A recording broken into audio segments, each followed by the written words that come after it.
wonderful love to the world is me, Queen Nightmare, and 9 days. Are you kidding me? This is so cool. I cannot wait.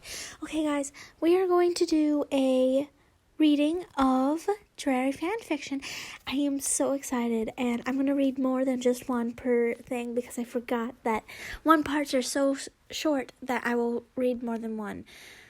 Thank you for staying with me and going on for the ride. And the author did updates. Whoops. Oh no. No. Okay. The piano. Harry woke up in the middle of the night due to a nightmare. He knew he wouldn't be able to go back to sleep, so he decided to go for a walk around the castle. He did this quite often. He nearly got caught by a few teachers his first time, so from then on he wore his invisibility cloak. Harry tried to be as quiet as possible as he crept out of his dorm and out of the Gryffindor common room. Harry faintly heard a piano gently playing in the distance. He had heard it before, but it had always stopped before he managed to discover who played it so well. Harry couldn't describe the feeling he had when he heard the piano. It was like he lost control of everything. The keys were played so delicately and with such passion. It was truly magical. Harry walked the way he thought the magical sound was coming from. So as he walked, the piano slowly got louder, and the tune became recognizable. "O Holy Night." It was played so gently, so beautifully. Harry found the room that the piano was located and gently pushed the door open. Harry crept into the room so he didn't disturb the player. He looked up and, to his surprise, sat at the piano in the middle of the room was Draco Malfoy. The boy who had been secretly dating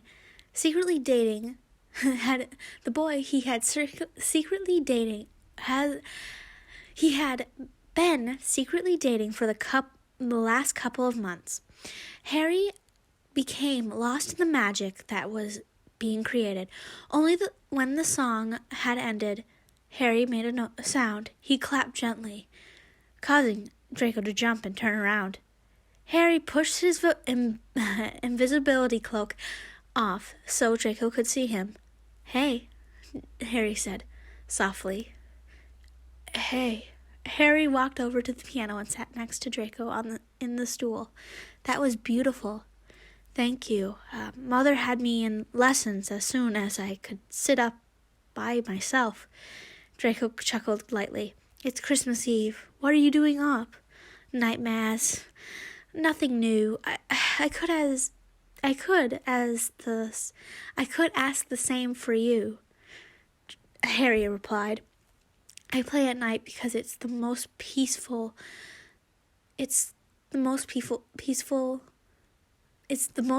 time. No sound but the piano." Harry looked at Draco. He looked beautiful in the moonlight. "What?" Draco asked. "Nothing. You just look beautiful," he said. You should have your hair like that more often." Harry gently pushed a strand out of the way of Draco's eyes. "Teach me." "Teach you?"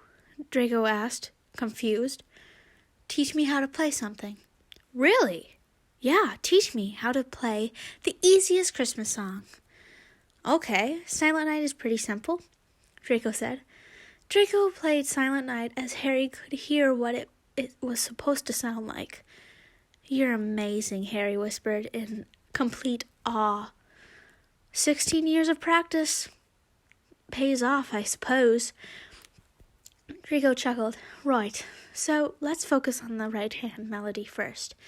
Then we'll focus on adding the left hand." Draco went on to show Harry all the notes. At first, Harry was awful.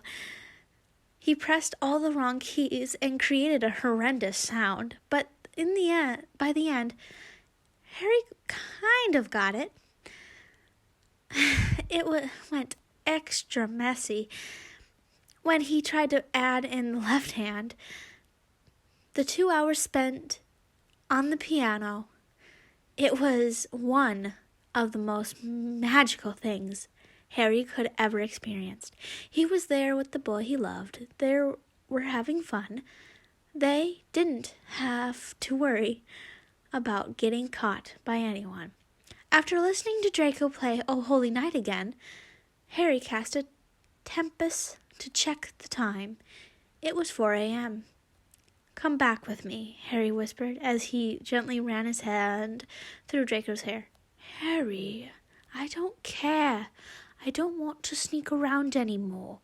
But what if they're unsupportive of us? I love you, Draco, and that's all that matters." "You've never said that before," Draco whispered, shocked. "I've wanted to say it for years now. I love you too, Harry, so much." Harry pulled Draco into a hug. They stayed like that for a while, enjoying each other's presence. Harry broke away slightly and looked at Draco. Harry flicked his wand and mistletoe started to grow above them. Draco smiled at Harry before they slowly leaned in for their first kiss. It was full of love, and Harry fell more in love with Draco. "Merry Christmas, Harry," Draco whispered when they pulled away. "Merry Christmas, Draco." Harry grabbed Draco's hand and pulled him off the stool. He threw the invisible cloak over both of them, and they slowly walked back to the Gryffindor common room. They stopped outside a window on the way to admire how beautiful the black lake looked in the moonlight. The light of the moon reflected in the water, beautifully distorted. They crept silently to Harry's dorm and into bed. They both got out of their clothes and jumped into bed in just their underwear. Their foreheads were touching and they were gazing into each other's eyes, wondering how they each managed to become so lucky. They both fell asleep entwined in each other's arms. Harry woke up a few hours later to the winter sun streaming through the window. He remembered how amazing last night was. He had finally found the mystery piano player. Lucky for him, it was his boyfriend, so he could hear it any time he wanted. Draco woke up a few minutes later, revealing those beautiful storm gray eyes. Why are you staring at me?" Draco asked sleepily. "No." "So you were." Draco grinned and gave Harry a playful shove. "Hey!" Harry gently shoved Draco back. Harry leant forward and kissed Draco. "Best Christmas ever," Draco said whilst running his hands through Harry's hair. The two were disturbed by shouting. "Harry, wake up! It's Christmas!" Ron shouted. A second later, Ron had pushed back Harry's curtains to reveal the two boys in each other's arms. "Okay, cool. I'm just gonna go tell Hermione." Ron ran off to find Hermione. Harry and Draco just laughed. A minute later, they heard an excited scream. "Oh my gosh, yes, this is amazing! That's 3 galleons! Please, Ronald!" Hermione shouted happily. Harry just looked at Draco and pulled him into another kiss. Okay, that is adorable. I loved that so much. Dang. Okay, now we have to go to the next one. Oh no. Okay, here we go. There we go. The Mistletoe. Author's note. I know this is the most cliche Christmas one-shot ever, but I like it, so I'm gonna write one. Hermione and Pansy had the perfect plan after 6 months of planning. This was it. It was going to be amazing. They had planned everything out to the minute detail. "This is perfect," Pansy grinned. "So when are we going to do it?" Hermione asked. "We have potions together in the afternoon, so let's do it then." "Perfect." Let's go over it again. One last time, Hermione said. So we're going to set up the mistletoe just before the lesson and make sure no one goes under it. Once we leave, I'll be walking with Harry, and you'll be walking with Draco. Then we'll both push them under the mistletoe, and they can't leave until they kiss. This is the best way to get them to reveal their feelings for each other. Pansy gave Hermione a high five. Just before potions. Right. Have you set everything up? Pansy asked. Yep, I've charmed it. Have you found a way to stop people from going under? I managed to bribe Peeves to stand next to it and scare people off. How did you bribe him? Hermione asked. Don't ask. Pansy sighed. The bell rang, signaling the end of lunch. The girls waited for Peeves to arrive, entered the potions class. Hermione was so distracted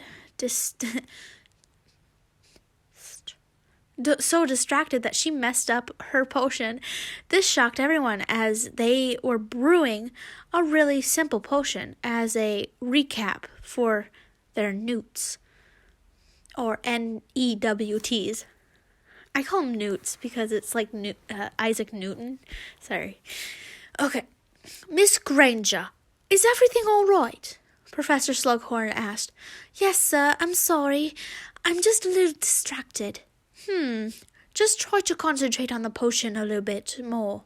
Clean your cauldron and start again. I trust you won't make the same mistake again.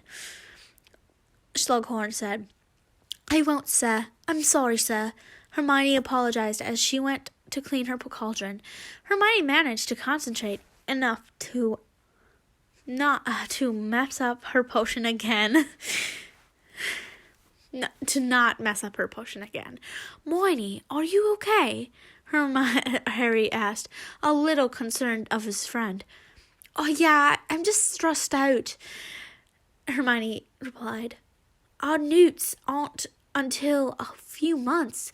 You need to stop stressing about them. I know, you know me. Hermione forced a laugh to hide the fact that she was lying to Harry's face. The bell rang, and Hermione and Pansy gave each other a quick glance. What's been going on with you and Parkinson's? Ron asked. Nothing. We've just decided to put our differences behind us. Ron looked at Harry, who shrugged his shoulders. Even though they had just had lunch, Ron was complaining about how hungry he was. In the middle of Ron's sentence, Hermione shoved Harry under the mistletoe. At the same time, Pansy pushed Draco. All the students had stopped at this point to see what was happening. Hermione, what the heck? Harry asked angrily. Pansy, what in the world is this? Draco asked through his clenched teeth. Why can't I move? Pansy moved to stand next to Hermione. Share a kiss. Hermione and I decided that you two should share a kiss under the mistletoe. You know, Christmas spirit and all. Oh, yeah. And you can't move until you've snogged. This is messed up, Harry said. I don't want to snog this git. Too bad. You can't move until you have. Pansy smirked. Harry and Draco stared at each other for a few seconds, a look in both of their eyes that only the other would recognize. Come on, we'll all get bored here, Pansy called out. I'm sure you don't want to be any longer Scarface. You want to be any longer Scarface. So let's just do it, Draco sighed. Harry raised his eyebrows slightly. Don't be asking for anything else after this, ferret. You wish, Draco and Harry slowly leant forward, smirks on both of their faces. They heard several people gasp as their lips clashed together. Harry thought he heard Hermione scream a little. Harry placed his hands in Draco's hair as Draco explored the other's mouth. The kiss lasted for about 15 seconds before they both broke away breathless. "Not bad, Potter," Draco said. "Not bad yourself." Harry gave Draco a tiny smile. "So, will you two finally admit your feelings for each other?" Harry asked. Harry and Draco looked at each other and smirked. "Oh yeah, forgot to mention that me and Harry been going out for 3 months." Why do I relate to this? Okay.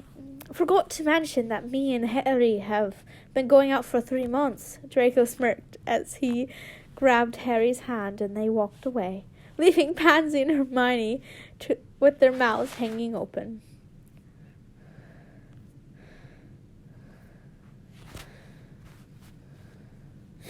Oh man. Wow, that took me aback. Oh, wow. Wowzers. Okay. The snowball fight. It was Christmas holidays in Hogwarts, and everything was perfect, except for one thing. It hadn't snowed yet. It was a big problem for Harry. He absolutely loved the snow, playing in it, making snowmen, and having snowball fights. It was the 23rd of December, and Harry was starting to lose hope. "Do you think it'll snow before Christmas?" Harry asked his 2 best friends. "I don't know, Harry. You've asked us this 4 times today already," Hermione replied. "Mate, you're nearly 18. You literally sound like an 8-year-old, Ron said. "I don't care. I love snow, and you can't change that." Harry shoved a biscuit in his mouth. "I'm going to talk to Draco." Harry got up and headed to the library. He knew Draco would be there. He was always there. He's at the start of 8th year. Harry and Draco were dating. After years of hiding their feelings and forcing themselves to be enemies, they finally revealed how they felt, and they came together. They had been practically inseparable ever since. Harry noticed a gentle Christmas playing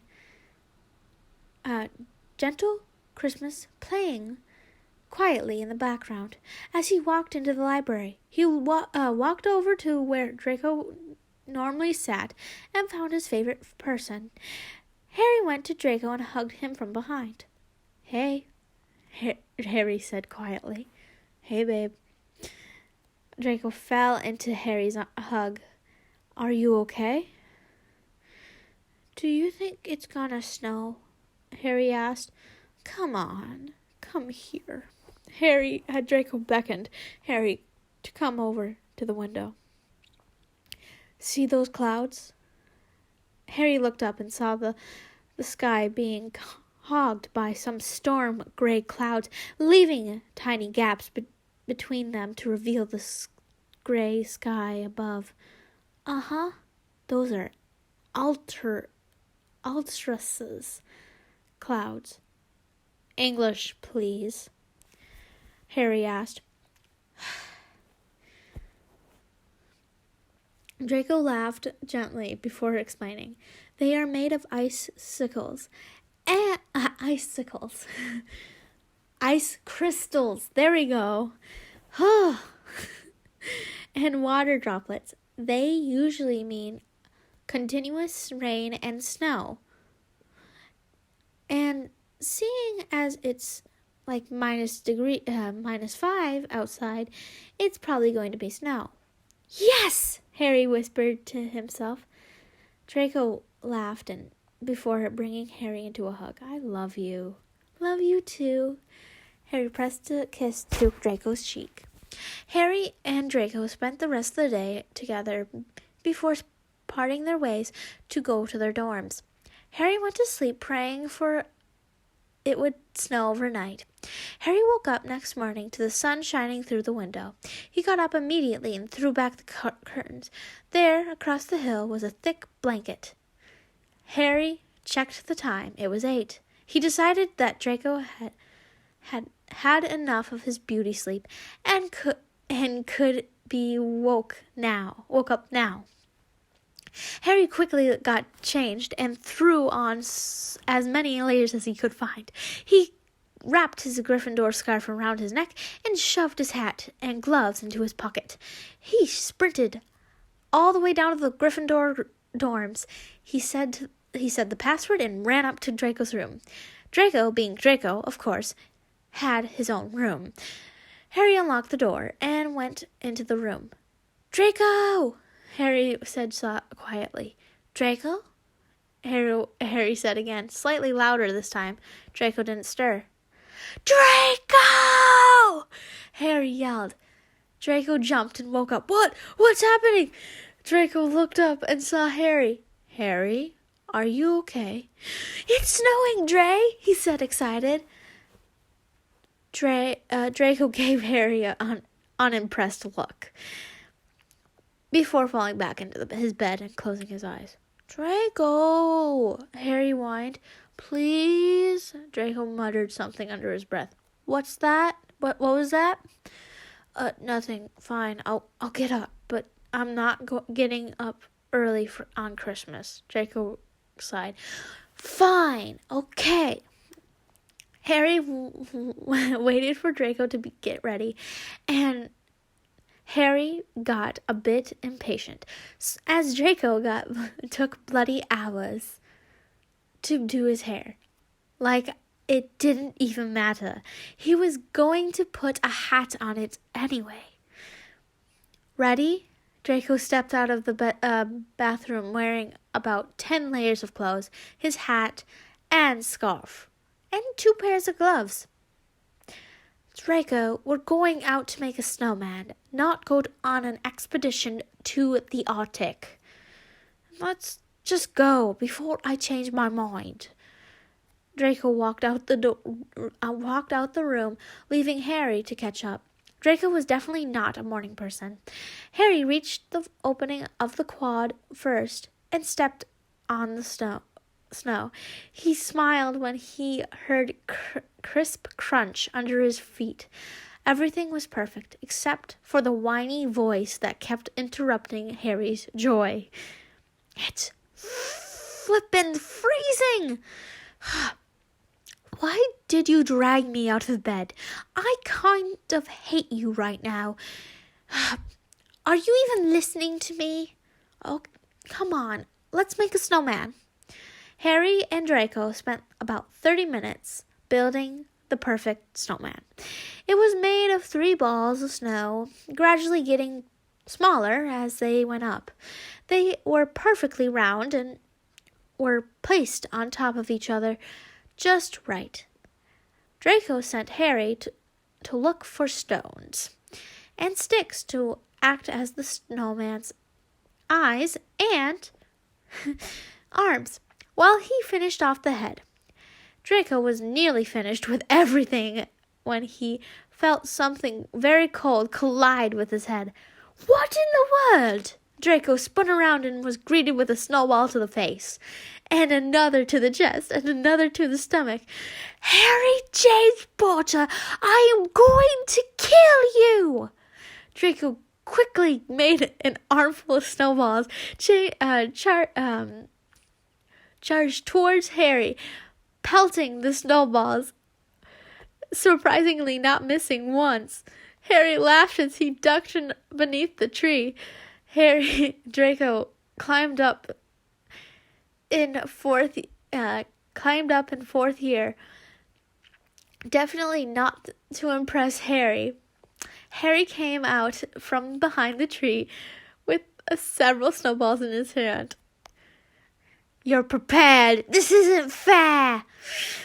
This is so unfair," Draco called out. Harry chuckled as he pelted all the snowballs at Draco. Draco ran inside and ducked around the windows that looked over the quad. You're going down, Potter. You wish. Draco crawled on around to the door next to where Harry was standing.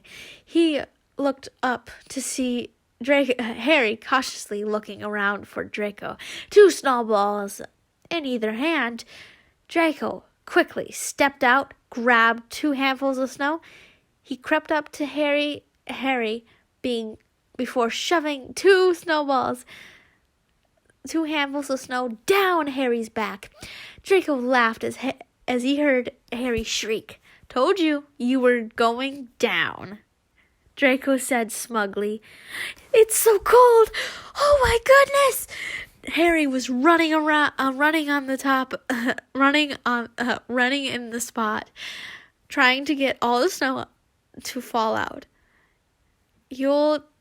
That'll teach you to never throw another snowball at me again, ever, Draco said before turning to walk away, holding his hand out for Harry to take. Draco heard Harry let out a gentle breath before finally a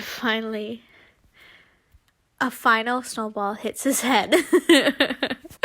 Okay, that is so funny and adorable. Okay, that's my favorite so far. No offense to the vampire and the werewolf one, but that is funny. And I have a surprise and I have an announcement. Guys, if you want me to launch the merch again, I will. I just need to put a relaunch on it. Also, I have a secret. One of the people who are subscribed to me is actually the one who made the werewolf and the vampire series that everyone loves so much. I will make a continuous one. Not to assume your gender. They have continued it, and I am going to read it again, and I would like to know what you think. But I won't continue it until after Christmas. But thank you guys so much for listening to me, and I am going to do homework. Well, guys, I love you so much. Bye-bye.